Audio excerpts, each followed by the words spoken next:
فقلت استغفروا ربكم إنه كان غفارا.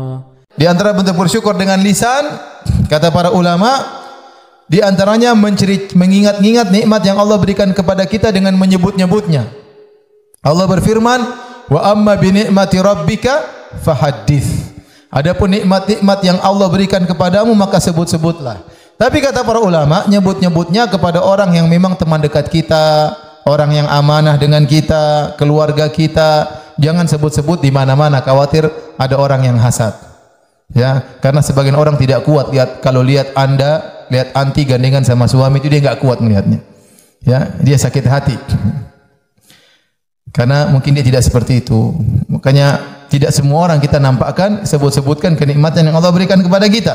Tetapi kalau kita ceritakan pada anak-anak kita, alhamdulillah mami dulu begini, papi dulu begini, alhamdulillah sekarang alhamdulillah begini ya misalnya. Tidak apa-apa, ceritakan, anak-anak biar tahu. Ya. Anak biar tahu, ceritakan pada kawan, dulu saya begini, alhamdulillah Allah kasih saya hidayah. Itu namanya nyebut-nyebut nikmat. Karena kita sering lupa. Kenapa Allah suruh kita nyebut-nyebut nikmat? Kita ucapkan, bukan cuma kita renungkan, kita ucapkan. Saya cerita sama kawan-kawan, alhamdulillah dulu. Para sahabat juga gitu, mereka kadang ngobrol di masjid, dalam hadis disebutkan Nabi sedang zikir setelah salat subuh, para sahabat ngobrol tentang jahiliyah mereka. Mereka sambil tertawa. Nabi lewat dan Nabi hanya tersenyum. Jadi cerita tentang bagaimana jahiliyah dahulu, kita dulu begini, alhamdulillah kasih kita kenikmatan. Itu membuat kita pandai bersyukur kepada Allah Subhanahu wa taala. Ya. Bagaimana kita dahulu, sekarang alhamdulillah. Ya, sebut-sebut nikmat. Tapi tadi syaratnya hanya kita sebutkan kepada orang-orang yang bisa kita percayai. Adapun kepada orang yang kita tidak percayai atau kepada publik, maka tidak usah kita sebut-sebutkan. Kita sebutkan saja secara global, enggak usah detail ya. Karena tadi saya katakan banyak orang tidak kuat melihat nikmat yang kita rasakan ya. Ya, karena sebagian orang sedikit dapat nikmat kemudian selfie kemudian share. Beli mobil baru, selfie kemudian share. Dapat istri baru, selfie kemudian apa? Share. Rumah baru, selfie, share. Semuanya yang safar ke sana selfie, share. Pergi ke luar negeri, selfie, share. Makan makanan enak, selfie, share. Semuanya di selfie, semuanya di share. Kasihan orang yang ngelihatnya. Kasihan orang yang ngelihatnya. Ya. Banyak orang miskin enggak punya apa-apa. Ya.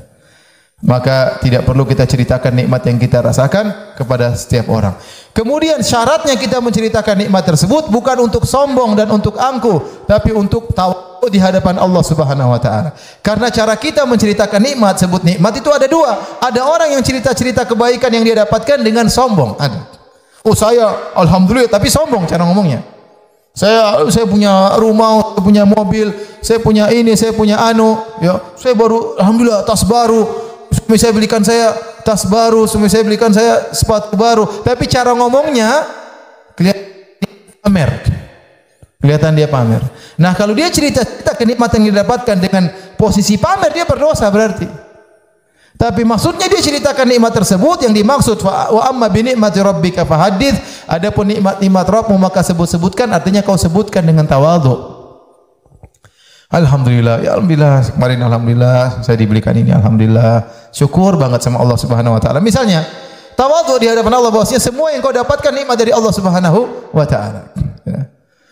Alhamdulillah dapat begini, alhamdulillah. Jadi kita cerita kepada sebagian orang tertentu yang kita tahu dia baik sama kita, dan kita pun ceritakan dalam kondisi kita tawadhu, bukan untuk sombong dan angkuh. Karena menyebut-nyebut kebaikan terkadang itu dalam kondisi sombong, pamer dan angkuh.